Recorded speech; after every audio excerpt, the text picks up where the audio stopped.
Magandang araw mga boss. Welcome muli sa aking YouTube channel sa Kuya Ray TV. Isa na naman pong cream of cheese puzzle lang ang i-share ko sa inyo ngayon. Pangpalipas sa oras lang po habang walang ginagawa.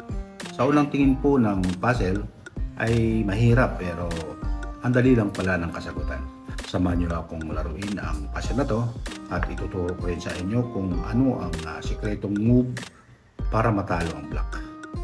Bago po natin simulan mga boss, mga bay, kung nagustuhan nyo po ang yung puzzle na to, huwag kalimutang mag-like at mag-subscribe bilang supporter nyo lang po sa aking channel. Maraming salamat po. Umpisahan na natin. Ang sulong po dito ng white ay dito po ang tungo sa 8 at ang black naman ay dito ang tungo sa 1.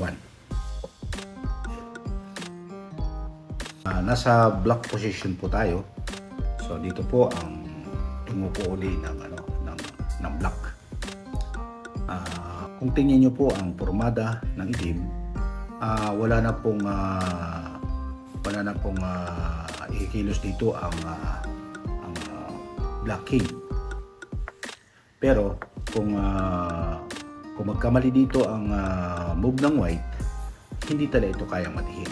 Ano kaya ang move ng white para matalo ang black? Bago po ipakita sa inyo ang mga kasagutan o solusyon, ipapakita ko muna sa inyo ang mga maling atake ng white. So halimbawa po, ang unang move ng white ay dito sa A7 check.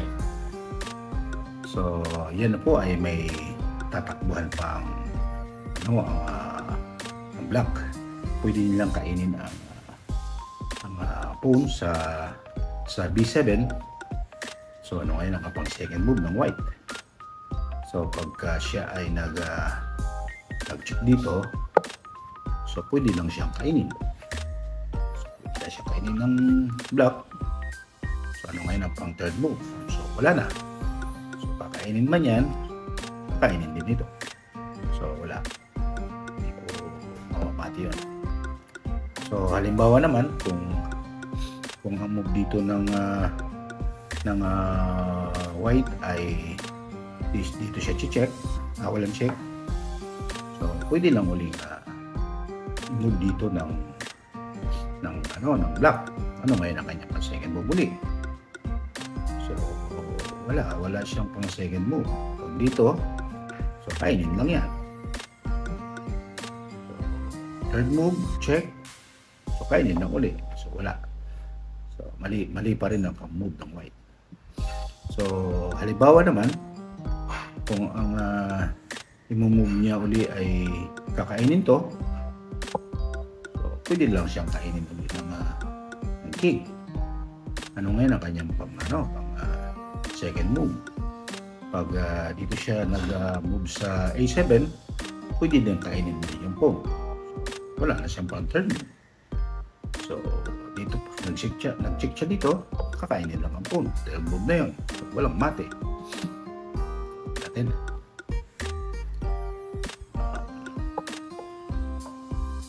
Kung sakali naman ang i-move dito ng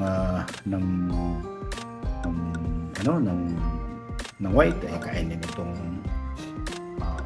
horse, wala na, stalemate niya dahil hindi na pwedeng kumilos ang black dahil pag ito ang kanyang i-move, open check. So bawal, kaya yun po ay stalemate. So mali pa rin. So halimbawa naman dito naman siya mag-move, ang sagot lang dyan ng black ay pwede lang kainin ang pawn. So ano ngayon ang kanyang second move? So pwede lang siyang mag-move dito. Sa move na yan ay wala pa rin dahil makaka-check na dito ang horse. So obligado siyang umiwas dahil check siya. Pwede na siyang umiwas. Third move na yun. So wala na pong mati yan. Kaya sa move ng white ay talagang hindi niya makuha talaga kung ano yung tamang move ng pagmati. Yan po ang ating ginawa ng white na hindi makita ang tamang solusyon. Kung hindi nyo pa rin po nakita ang tamang move, post nyo na lang po ang mga video mga boss para masubukan nyo na rin po kung paano matihin ang block. Kasunod na po ang tutorial pagkalipas po ng ilang segundo.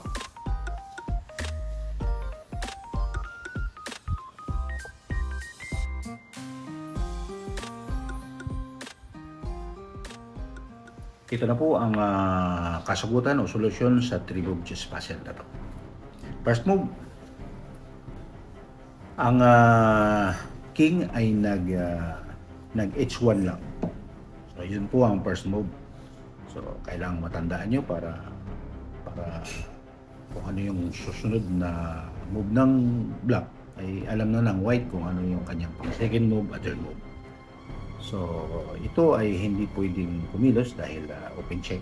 So, ang pwede niya ikilos dito ay ang horse or knight. So, halimbawa, pag ang knight ay nag A1, so ang second move dyan ng white ay kinain lang ang horse. So dito nagkaroon naman ng isang move ang black.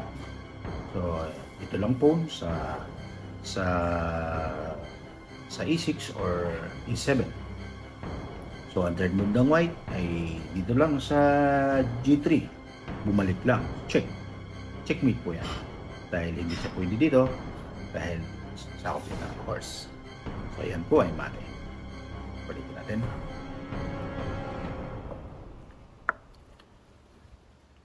First move, kapag ang horse ay nag C4, so ang move dyan ng white ay kainin lang uli ang horse. So yun pa rin ang move ng black. So ang pang third move ng white ay balik lang sa G3. Checkmate po yan. Balikin natin. First move, pag ang horse naman ay F4, ang second move dyan ng white ay kinain lang ang horse.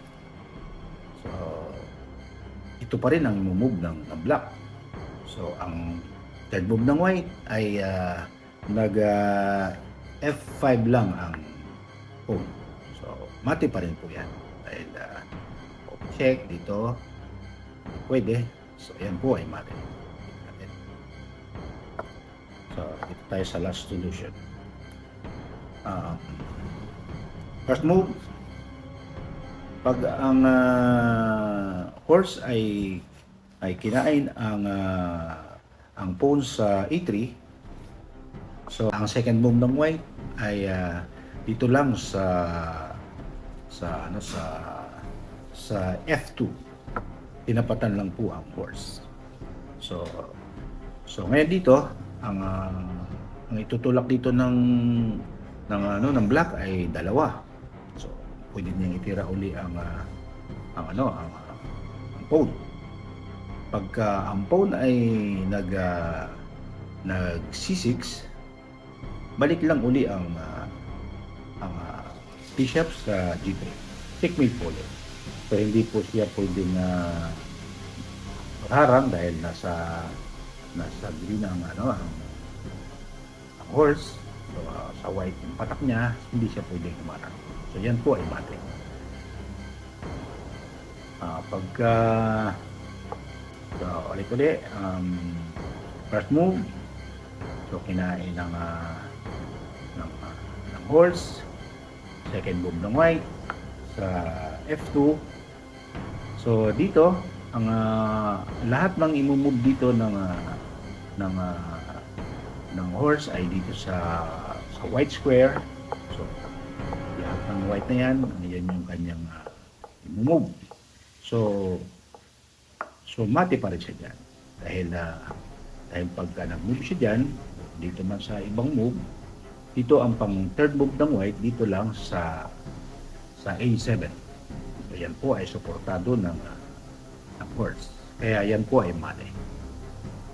Yan po ang mga sekretong move ng white na kahit anong iwas ng black, talo talaga. Akala mo sa unang tingin ay mahirap, pero ang dali lang pala. Pwede na rin po itong ipasolve sa inyong mga kalaro at mga kaibigan. Pampalipas oras lang po. Hanggang dito na lang mga boss. Maraming salamat.